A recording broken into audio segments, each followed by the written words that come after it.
Halo teman-teman, saya Putri Gabriela Flower. Pada kesempatan kali ini, saya akan membahas tentang ID, ego, dan superego yang ada dalam cerpen berjudul Payung-Payung Impian, karya Hadi Pronoto. Baik, langsung saja teman-teman.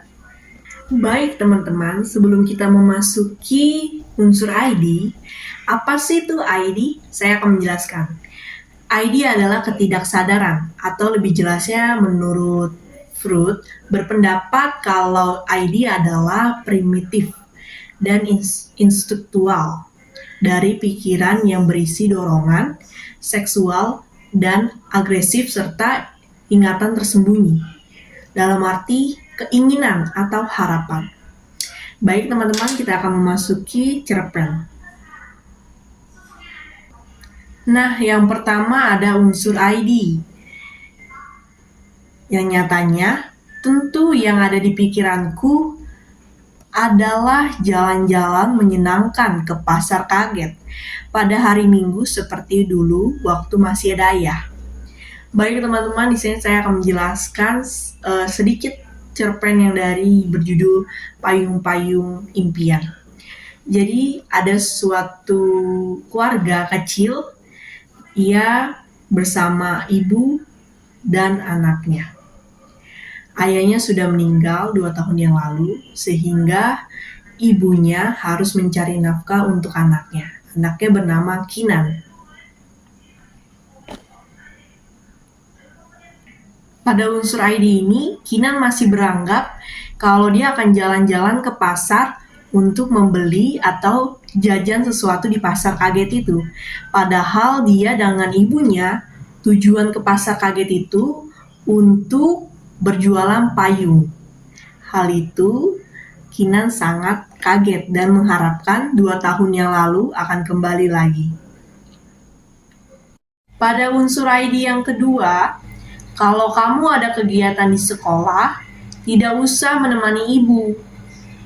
Ibu selalu berkata begitu bila melihat aku ragu-ragu untuk pamit ke sekolah lagi. Jadi pada saat itu Kinan ada eskul atau ekstrakurikuler pada kelas 5 SD. Di sana Kinan eskulnya padat, jadi sehingga dia sehabis pulang sekolah harus ke rumah lagi untuk ganti baju terus pergi lagi ke sekolah. Jadi Kinan tak tega melihat ibunya berjualan payung sendirian. Unsur ID yang ketiga, maafkan ibu, membawamu ikut susah, kata ibu di sela isaknya. Payung-payung ini impian ibu. Ibu bermimpi bisa membiayai hidup kita, bisa menyekolahkanmu setinggi mungkin. Tapi ternyata tidak gampang berjualan payung. Maknanya pada unsur yang ketiga, unsur ID yang ketiga, ibu menyesal karena membuat Kinan hidup susah, karena jualan payungnya tidak laku. Bahkan ibu punya mimpi, ibu punya cita-cita untuk membuat Kinan bisa bersekolah setinggi mungkin. Tetapi apa daya, payung yang ibu jual tidaklah kunjung laku. Baik, kita akan memasuki unsur ego. Unsur ego itu apa sih? Unsur ego adalah sadar atau sebuah keinginan yang telah muncul dan juga dapat dipenuhi dengan melewati cara-cara yang dapat diterima pada dunia nyata. Atau ego itu menyadari atau membantu. Unsur ego yang pertama adalah tapi perjalanan ke pasar kaget kali ini tidak seperti dulu. Subuh-subuh ibu sudah membangunkanku. Kami berdoa semoga payung-payung itu laku. Setelah itu kami sarapan nasi goreng lalu berangkat dengan membawa 2 tas berisi payung-payung. Jadi teman-teman, unsur ego yang pertama ini berkaitan dengan unsur ID yang pertama.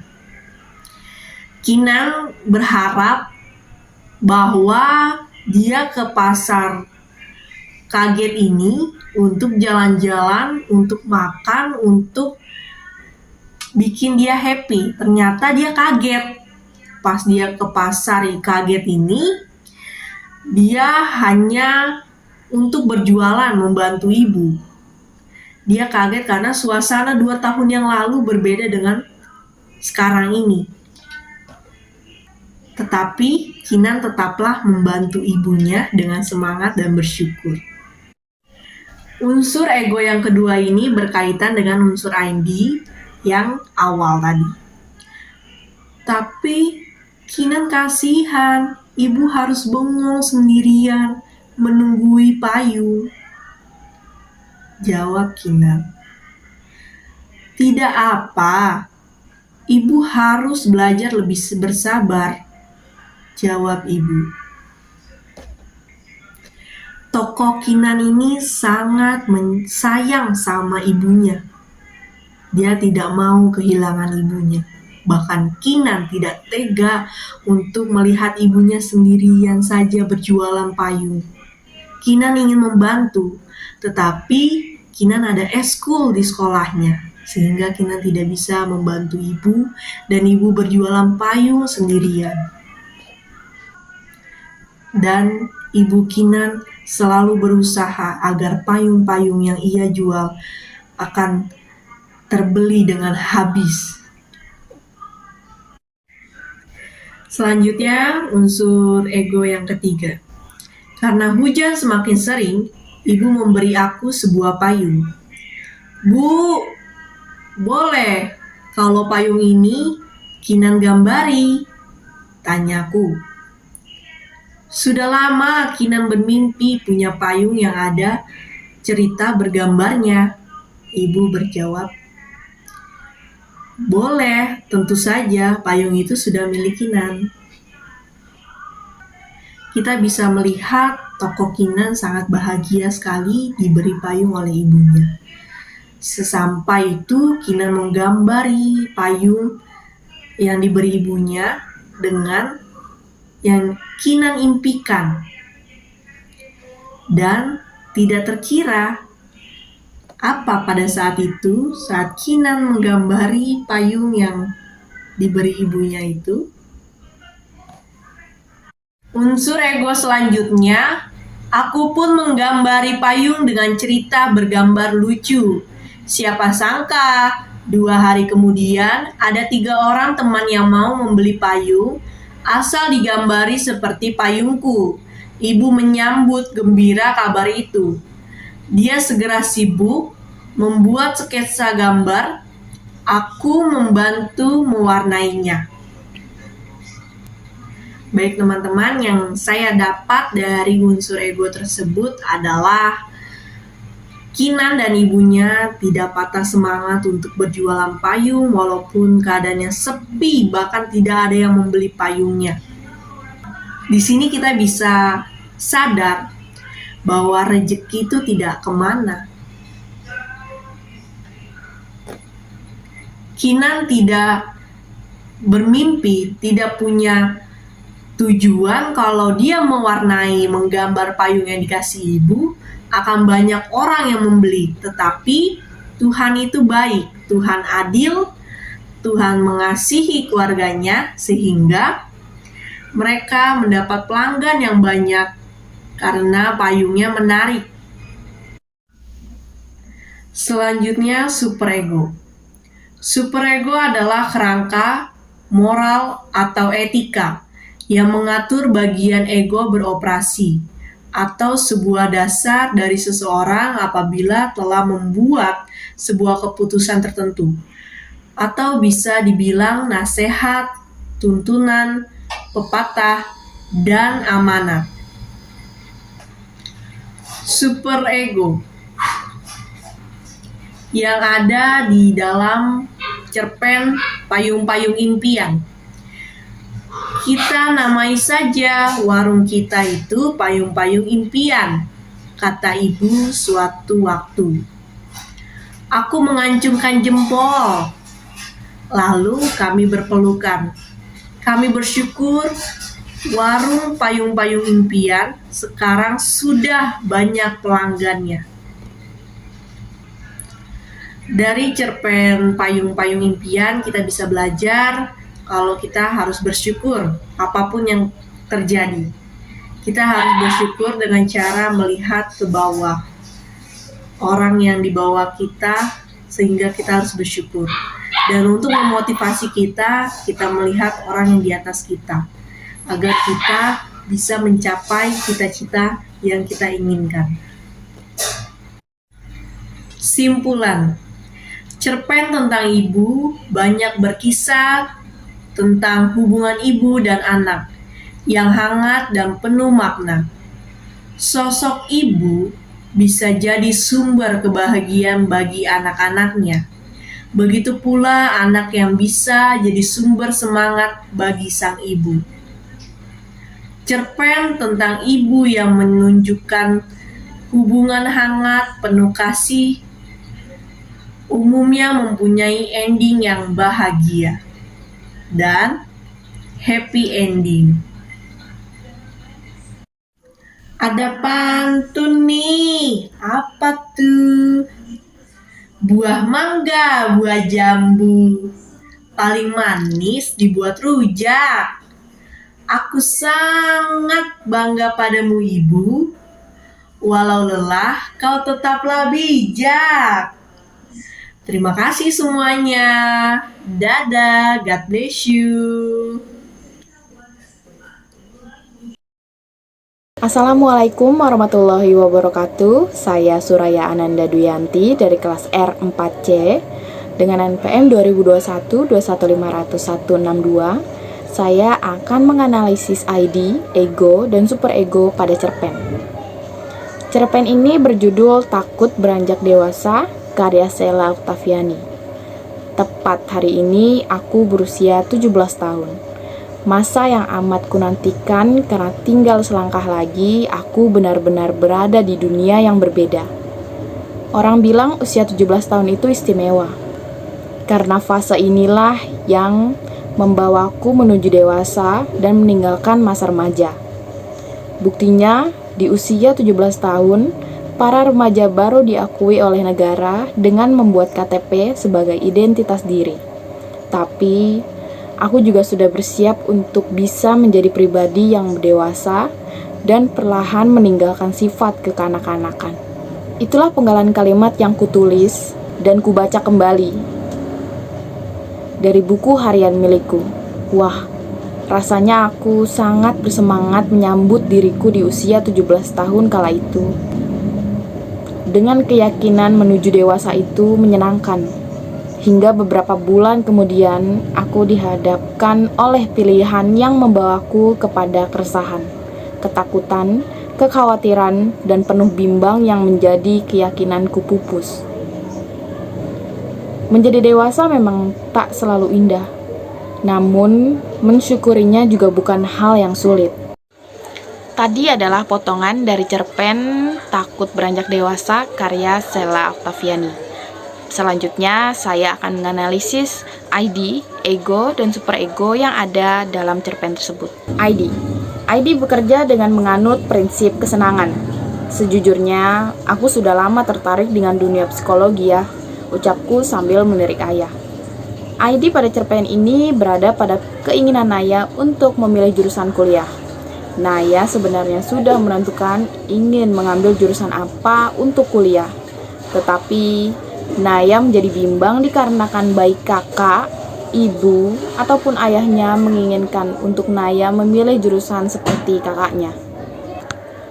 Lalu ego berurusan dengan kenyataan atau realita, berusaha memenuhi keinginan ID dengan cara yang dapat diterima secara sosial. Sebelum kalian marah dan kecewa karena aku gak mau memilih jurusan yang sama dengan Kak Rian, aku minta maaf sama ayah dan ibu, ujarku dengan nada bergetar. Ego pada cerpen ini ada pada saat Naya mencoba untuk mencegah emosi yang akan diberikan keluarganya pada diri Naya. Naya mencoba untuk menjelaskan agar keinginannya dapat terkabul. Lalu superego. Superego merupakan aspek moral dari suatu kepribadian yang didapat dari pengasuhan orang tua atau norma-norma dan nilai-nilai di dalam masyarakat dan disadarkan pada moral dan penilaian tentang benar dan salah. Jadi itu yang kamu takutkan sampai sekarang, Dek. Ya ampun, Dek. Ayah dan ibu tak akan kecewa karena keputusanmu ini. Kami bangga karena kamu bisa mengambil keputusan dengan yakin, jawab ayah sambil tertawa. Superego jelas terlihat pada reaksi ayah terhadap ucapan Naya. Keluarga Naya menerima baik alasan Naya memilih jurusan untuk kuliah. Simpulan, superego yang menentukan sesuatu dapat terjadi atau tidak karena didasari oleh nilai-nilai moral yang ada di sekitarnya. Jika superego menyadari bahwa nilai-nilai moral yang ada di sekitarnya tidak mendukung, superego biasanya akan menolak. Dalam cerpen ini, baik dalam ID, ego, dan superego, mereka saling mendukung. Ditambah reaksi sosial yang membuat Naya tidak ragu, mempermudah proses ID, ego, dan superego. Sekian analisis ID, ego, dan superego dalam cerpen. Mohon maaf jika ada salah-salah kata. Terima kasih. Assalamualaikum warahmatullahi wabarakatuh. Saya Anggi Aprilia Hadiwijaya dari kelas R4C dengan NPM 2021-21500530. Di sini saya akan menganalisis ID, ego, dan superego pada cerpen Sendiri karya Abil Karim. Berikut adalah penggalan cerpen Sendiri karya Abil Karim. Tin, tin, tin, bunyi klakson bersaut-saut dari para pengendara motor cukup menggambarkan ramainya jalanan itu. Aku kembali menatap selembar kertas yang ada di tanganku. Tatapanku kosong, pikiranku kacau. Dalam hatiku hanya bergumam, akankah ku datangi undangan ini? Maukah aku duduk di sana, memandang orang-orang yang kusukai duduk berdua dengan pria lain? Topeng macan apa yang harus aku pasang di wajahku untuk menutupi kecemburuanku ini? Ya, aku memang pengecut. Aku menyimpan perasaan ini sejak pertama kali aku mengenalnya. Sejak umurku belum layak untuk mengerti apa itu cinta. Tapi rasa itu memang benar-benar nyata.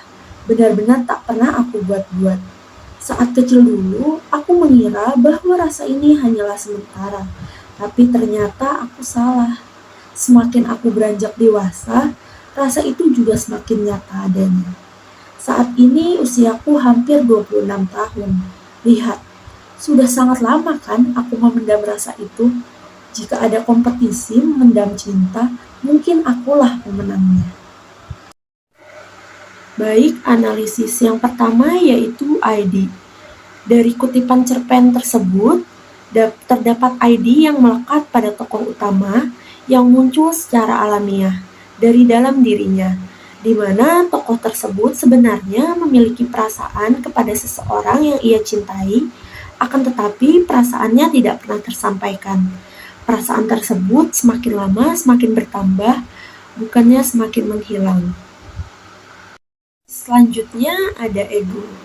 Dari kutipan cerpen di atas menandakan adanya ego pada tokoh utama, di mana tokoh utama ingin mengungkapkan perasaannya kepada seseorang yang sudah mau menikah.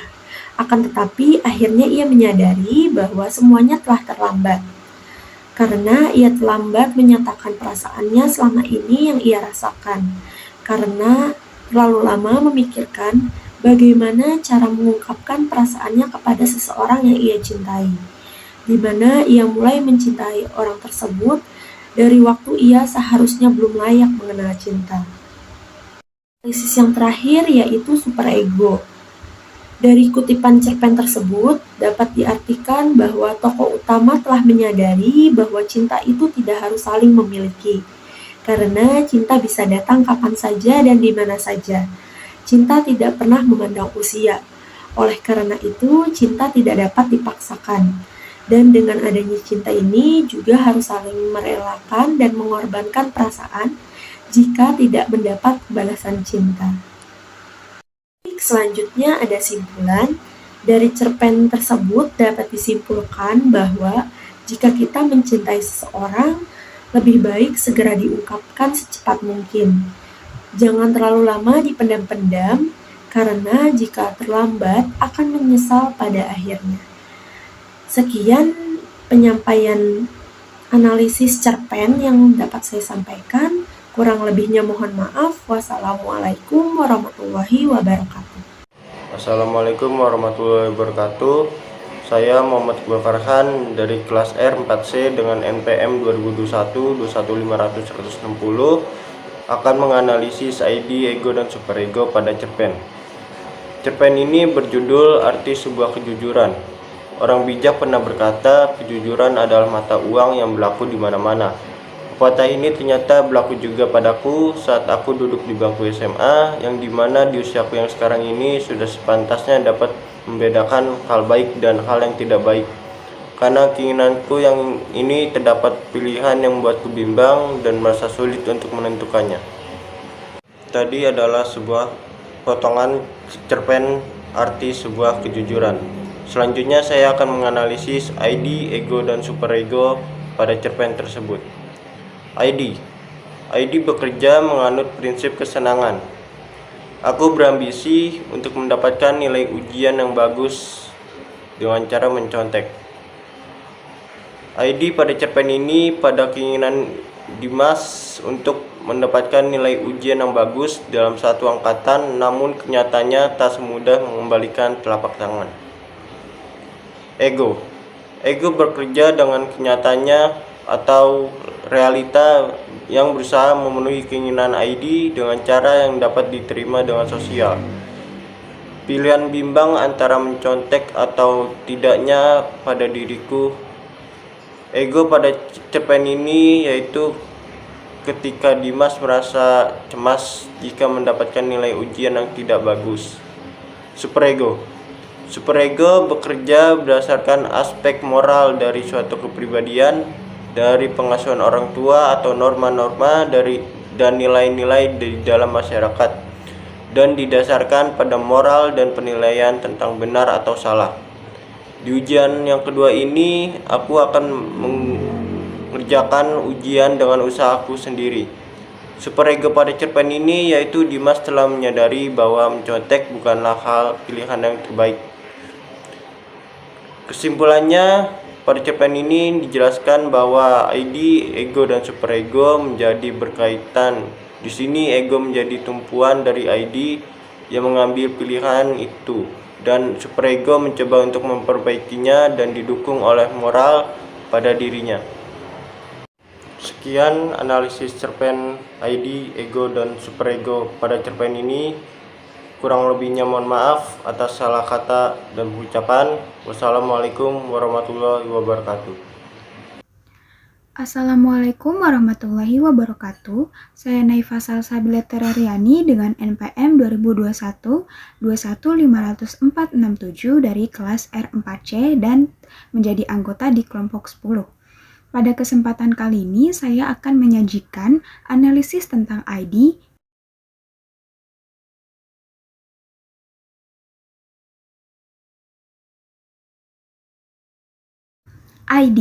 Menurut Bertens, ID merupakan lapisan psikis yang paling mendasar sekaligus ID menjadi bahan dasar bagi pembentukan hidup psikis lebih lanjut. Artinya, ID merupakan sistem kepribadian asli paling dasar yakni yang dibawa dari sejak lahir. Dari ID ini kemudian akan muncul ego dan superego. Diceritakan dalam cerpen Cinta Zooplankton, masing-masing tokoh memiliki ID yang berbeda. Tokoh Dian berwatak keras dan tegas. Ia selalu menasehati dan mencari jalan keluar dari permasalahan Ayu dengan Topan dengan jawaban yang selalu sama atau konsisten. Sementara pada tokoh Ayu memiliki ID yang penyabar dengan sangat menghargai proses dengan dalih dia akan berubah. Dia percaya pada keyakinannya sendiri. Pada karakter tokoh Topan, ia egois untuk kemauan dirinya sendiri, dengan berulang kali menyakiti hati Ayu. Selanjutnya ego. Menurut Freud, Ego adalah aspek psikologis daripada kepribadian dan timbul karena kebutuhan organisme untuk berhubungan secara baik dengan dunia kenyataan atau realita. Ego berbeda dengan ID. Menurut Koswara, ego adalah sistem kepribadian yang bertindak sebagai pengaruh individu kepada objek dari kenyataan dan menjalankan fungsinya berdasarkan prinsip kenyataan. Dalam cerpen Cinta Zooplankton, Ego Dian mengatakan kepada Ayu untuk mengakhiri hubungannya dengan Topan. Namun muncul pula ego dari Ayu bahwa semua manusia akan berubah jika diberi waktu dan melalui proses atau dengan kesabaran. Sementara ego Topan adalah terus mengulang kesalahan yang sama dan mengindahkannya dengan kata-kata manis agar Ayu tidak pergi.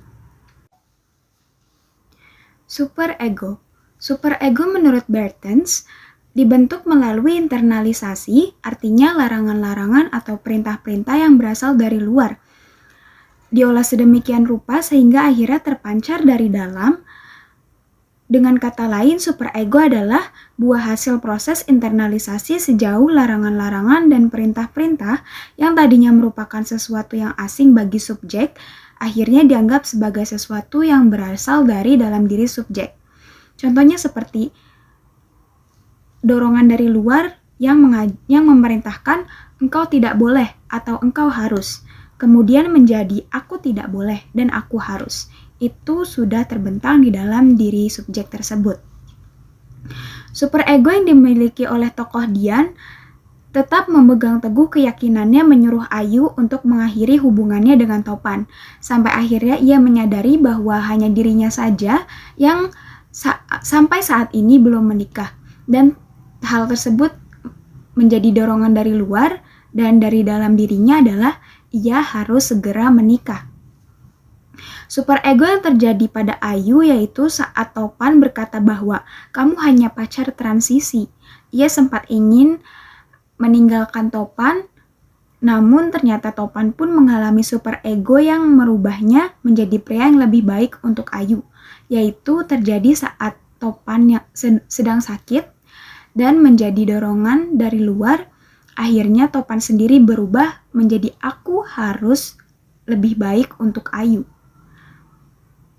Sementara yang di superego yang dialami Ayu adalah saat ia sudah menyadari bahwa Topan bukan laki-laki yang baik, namun saat Topan jatuh sakit, Ayu mendapat dorongan dari luar dan menjadikan dirinya bahwa aku harus berada di sisi Topan.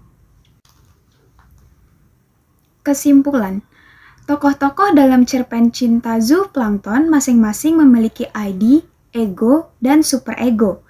Diperkuat dengan tindakan masing-masing karakter tokoh yang sangat berbeda namun tetap selaras. Dian memiliki karakter yang tegas, Ayu memiliki karakter yang penyabar, sedangkan Topan memiliki karakter egois yang diperlukan kesadaran untuk merubahnya.